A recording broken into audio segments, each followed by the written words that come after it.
Today we're going to be discussing trying new things in Airsoft, starting off with a personal experience of mine, and discussing how it can really be a breath of fresh air that can really improve your time on the airsofting field. What's up, Airsofters? My name is Lane, and welcome to the BB Warrior.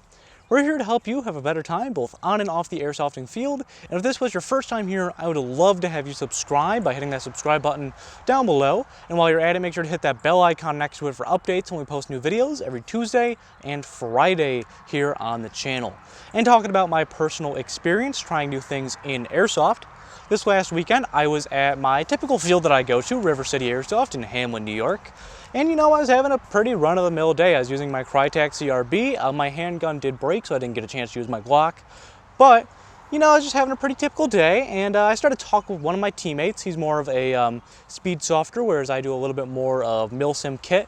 And, you know, I noticed that he was running an HPA-tapped high kappa with a tapazine. So, you know, I asked him, hey, what's it like? Because, you know, I've never really subscribed to that before. And he asked me, hey, do you want to run it for a game? And I took him up on his offer, and I had an absolute blast. So first off, I just want to say a huge thanks to Speedsoft HQ for letting me use his high kappa for a game.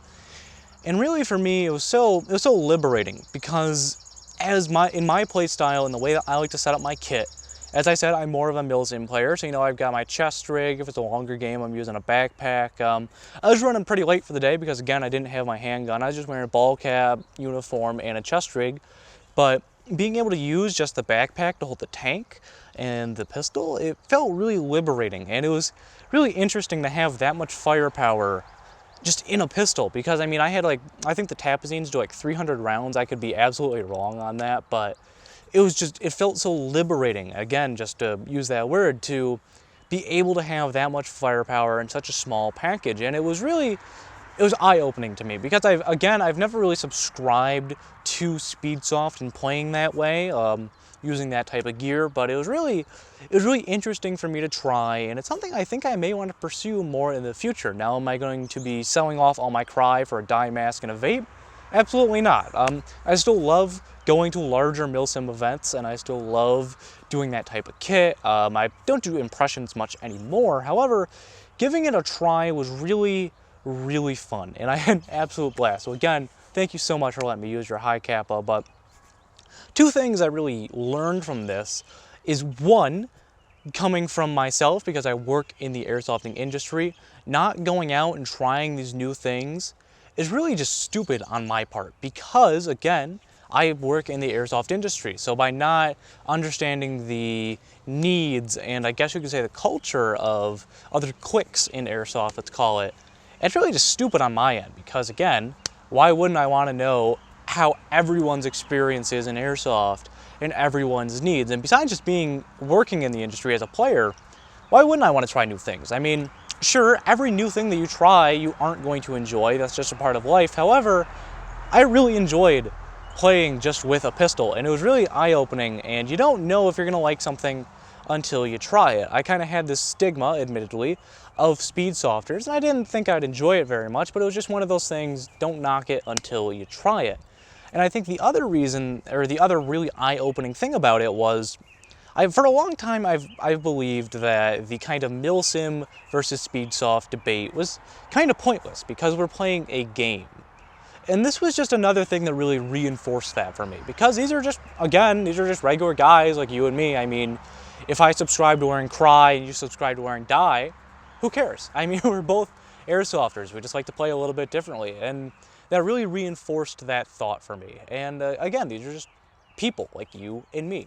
And the kind of stigma between players and the hate between each community, it's just so stupid, and I don't get it because all it is hurting the entirety of airsoft. I mean, sure, we might enjoy different events, but who cares? You do your thing, I do mine, and as long as I don't try to push my beliefs on you, who cares what I do, or who cares what you do as long as you don't try to push it on me. And I think that it's really important for people to go out and try these new things because, again, you might not know if you're going to like it. And you might find that you really enjoy it. And again, it's just a breath of fresh air. I mean, for me personally, I find that as much as I can really enjoy a field and have a blast there, eventually I'm going to get a little bit tired of it because it's going to feel repetitive.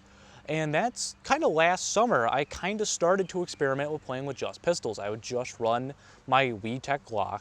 And while there were some limitations to that, I've never used, or I've never owned an HPA unit before, I should say. I've used HPA before, I've just never put the investment down myself. So I was running like 20, maybe I had one 50 rounder for my Glock and the rest were 20 rounders. Having that Tampazine was a really interesting experience, and I think I may try it out. I'm not really sure yet. I've wanted to build a high kappa for a very long time because I'm really into handguns and airsoft, and I've really wanted to have a really, really nice handgun and have it really built up and have it be a high quality. However, I've never really had a platform I could do that on before. Upgrading WeTechs is a little obnoxious. I've never owned a TM pistol, which are kind of TM Master Race. There's a reason why people say such nice things about Tokyo Marui. And I've had my 226, and neither of those, while the Glock does have aftermarket support, there's nothing that comes close to the amount of aftermarket support for high kappa pistols, especially Tokyo Marui high kappas.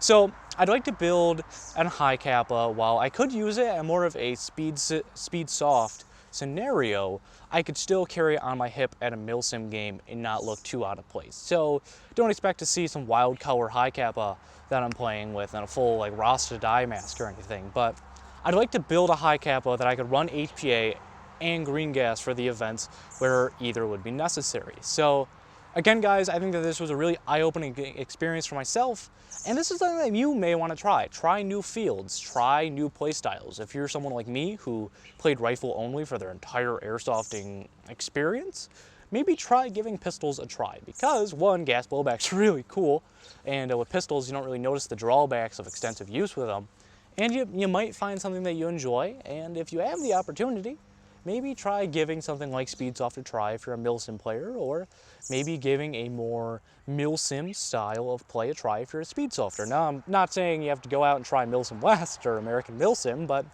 maybe go to like your local field's milsim event, which is something that I think that River City does perfectly with their milsim events, is that it gives these people that do Speedsoft a comfortable place to try out something a little bit different. And then River City gives people like myself who enjoy milsim more a place to really start to get into more of a Speedsoft play style without delving too deep into it. And while I think there's always going to be pools of people who prefer one way or the other, I think that it won't hurt you to go out and try something new in airsoft, because again, you might really enjoy it like I did.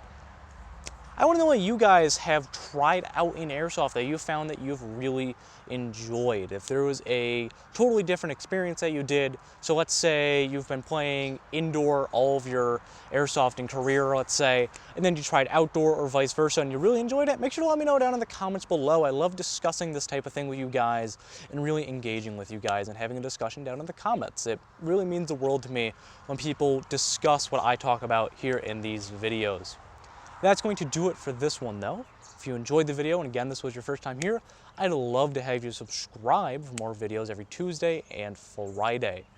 If you haven't already, make sure to check us out on social media like Facebook, Instagram, and Twitter for content that is not posted here on YouTube. And on Twitter, you get a lot of my little BB rants talking about stuff that kind of irks me in airsoft and things like that. So that's going to do it for this video where I discuss trying new things in airsoft and how you can really improve your experience just by trying something out.